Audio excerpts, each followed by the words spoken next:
Hey guys, welcome back. Today I'm going to walk through what our plans are for phase two on our new property with the landscaping and everything. So in the first video, or in an earlier video when we talked about phase one, and we got the whole back garden prepared and installed and planted up and whatnot, we stopped at the point where we finished that back garden, we finished the path, and that was pretty much like the major work that we wanted to get accomplished in phase one. In phase two, our priorities are essentially, or the big one is dealing with the mud situation, because we just did the back garden. We did a path to be able to walk cleanly from the rear of the property to the front of the house, to the driveway, but that still left a lot of unlandscaped dirt around the house. So that's the big thing that we need to deal with. We also have plans to add some flower beds along the house in the front, two or three areas in the front, and then along the side of the house. And I have plans for that already. We're going to be working with the same landscaping company that we worked with in phase one.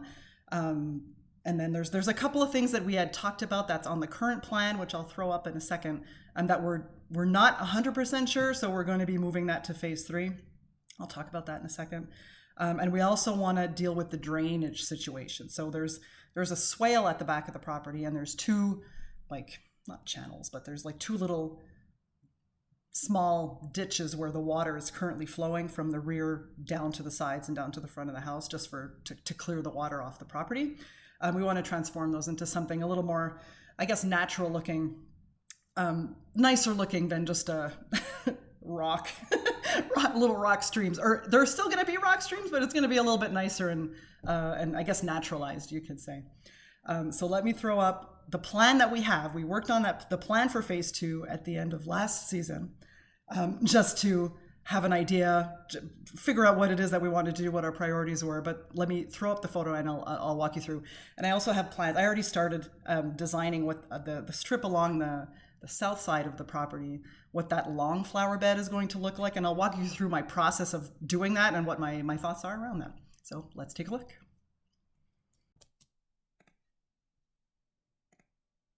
All right, so this is the first draft of the plan. So this top portion here, that's the back garden. If you've seen the previous video, you'll know that this was completed in phase one, along with this path here along the side of the house to the driveway.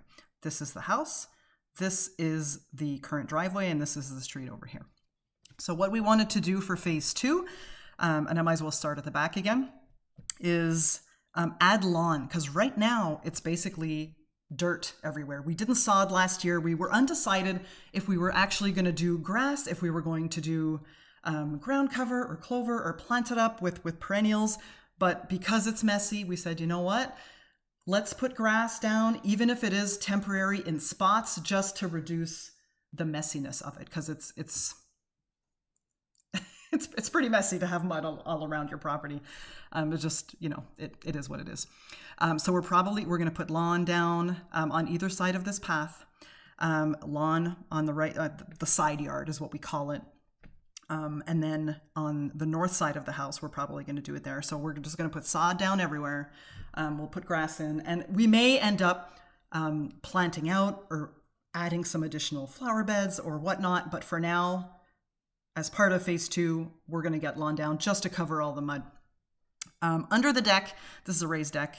Under the deck, we're just going to add gravel. Right now, it's just, I think it's just mud and like some rocks or whatever, post-construction materials are under there. So we're just going to gravel it just to make sure that it's just a little bit cleaner. You'll see that there's a shed base and a greenhouse base. We're not sure of the placement of those things. So those are two things we're not going to do in phase two. We know we need a shed just to store garden tools and all of those things, but we're not 100% sure of where we're going to put that yet. So we're not going to do the bases. Same thing for the greenhouse. That's going to be a phase three. It will come, but just not in phase two, not in this coming season. So we talked about that. We talked about the gravel. We're going to be adding a flower bed along this whole side here, which is the south side of the house. from the steps that go up to the deck all the way to the front. And this is kind of like a little raised area. But that's going to be, and I forget the measurements, it's quite long. It starts about 7 feet wide at the rear, and it narrows down to about 4 feet at the front here. And if I recall, it's about 40 some odd feet. And I'll talk through, this is the part that I've already started thinking about, and have an idea for plants and placement and what blooms when, and I'll show you that in a second. But that's going to be a flower bed here. There's going to be 2 small flower beds on either side of the path from the driveway, at the front of the house. So this little spot here, which is raised, and then the path, and then one just next to the path. And then what else? We talked about that. That's garden prep. The drainage. So, well, let me talk about the extended parking. So right now we have this, it's a gravel driveway. We have, this is a little pad for parking. It fits maybe one car, maybe 2 if you're lucky. We're just going to extend that a little bit because right now it's just rocky, weeds, mud. It's not great. So we're going to extend that a little bit just to at least have the ability to park a couple of cars comfortably, and just clean up that corner here. And then the drainage. So on either side, on either side of the garden, it's all forested, right? It's forested, there's rocks, just natural landscape, and it's really pretty. But from the rear, all along the side of the property, this goes all the way down to the road. It kind of curves at the end of the side yard there, and it's just to funnel water. It's just basic water management. But what we're hoping to do right now, it's just like a gravel ditch essentially, and the water just trickles through it. And there's one on the right, and then another one on the other side.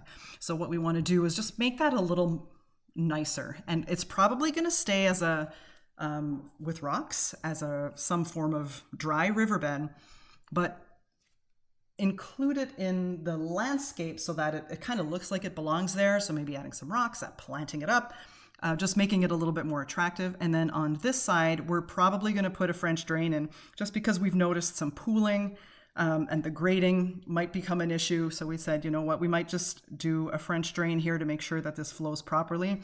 We just a preventative task to make sure that we don't end up with water pooling near the house. And we have a little bit of that pooling down in this area just next to the deck where the steps are. So all of that's going to be resolved with this flower bed. But the drainage is going to be just something a little more interesting than what we have currently, just to prevent any water pooling issues going forward. All of this is currently, it's trees on either side of the driveway. This is where our septic field is. Right now that's planted up with clover. So if the clover ends up seeping into the lawn area, we're totally fine with that. We like clover. And we may end up, putting some trees along each side. We know we need a shed. Where that's going to end up, we're not sure. We know we want a greenhouse. What type and where that's going to end up, we're not sure. But this is essentially the plan for phase 2. Now, let me jump forward to the planning. So I looked up a great idea on Floret. Floret Flowers, I don't know if you're familiar with it. I'll put the link down below. They did an experiment of pollinator strips. And there was one in particular that I just fell in love with. And it was all in my favorite colors, like the light purple, dark purple, light blue, white, all of those. So I was looking at that strip and using that as inspiration, and I'll put the link down below. Take a look at it. It's just fantastic. And these are some of the plants that I'm thinking of. I've got another slide coming up. So it's bee balm, and it's mainly to attract pollinators to the garden, to help with, pollination, and just to feed the bees, the butterflies, just make it a nice area. And I just love the color scheme. It's cool. It's just going to make me happy. So we have bee balm. There's different types of salvia. There's some asters in there. There's some white swan down here, cone flowers. This is Amsonia, which is new to me. I've never grown that before, so I'm kind of excited to see what that's going to look like or how it's going to perform here. And then Nepeta, which is catmint, and probably have some Russian sage in there too. Figured we'd do some kind of tall, skinny, This is a boxwood. That's a tall, skinny, just to give it some height along the side of the house.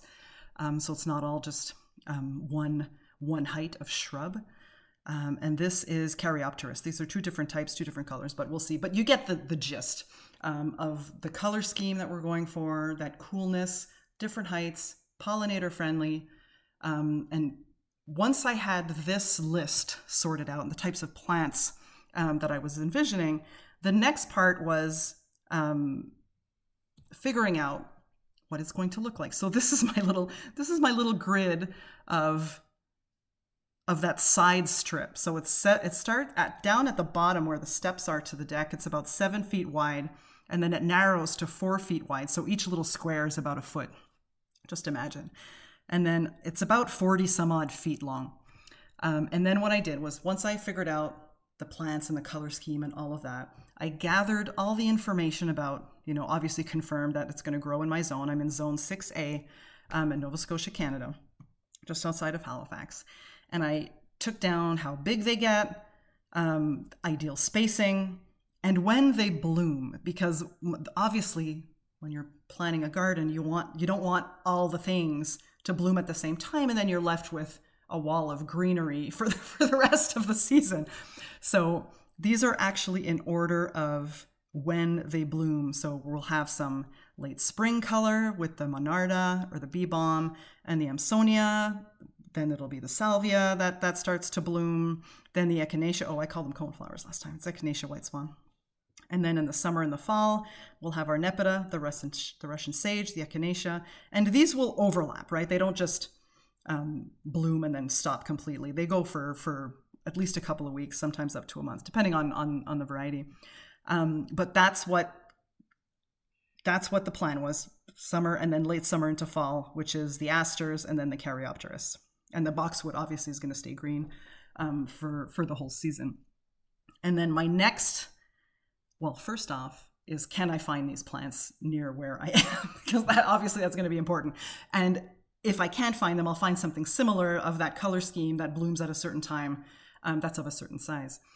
And then just taking note of the different colors. My next step after this was to place them on this grid. So as an example, I would put, let's say I'll have several of these bee balm plants. I know they're pale lavender. I know they're going to be blooming in the spring. I could either plant them in a cluster, one or many clusters, right? So I can put some here. These are 1 to 2 feet tall, 1 to 2 feet wide.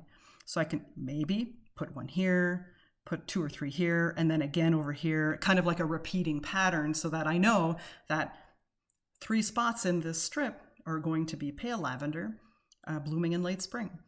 And just repeating those patterns with the different color schemes, with the different plants throughout this whole strip. I'm really excited. I haven't planned anything for the front flower beds. I feel like I want to see what those look like first before I start thinking about it. I know there's going to be some evergreen, something for winter interest, so that stays nice year round and looks decent in the winter. But obviously we're probably going to add some other things in there, whether we add rocks, whether we add pop some annuals in there. I'm a little bit undecided. We haven't seen deer in the property yet. We know that there's porcupines that have been spied walking about. So we know that there's that. Not many squirrels. I think we saw one rabbit, not on our property, but close enough to warrant, keeping an eye out for that type of thing. What else do we have? We have bears, but they typically don't eat. They haven't eaten the plants, or we haven't seen them eat the plants. They go mostly after, green bins and garbage pails. So hopefully we're clear from that. But it'll be an interesting experiment for sure. So I am really excited.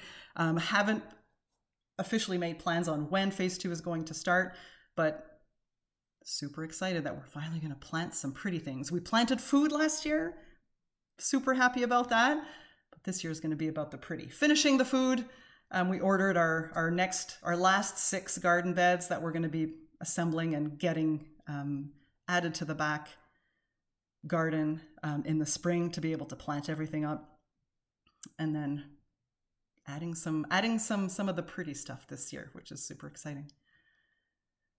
All right, that's it for today, guys. Phase 2, can't wait to start. I'll take you along. Hopefully, once the snow melts, I'll be able to provide you some up to the minute footage, and we'll go take some walks as the work is progressing outside. It's going to be fun.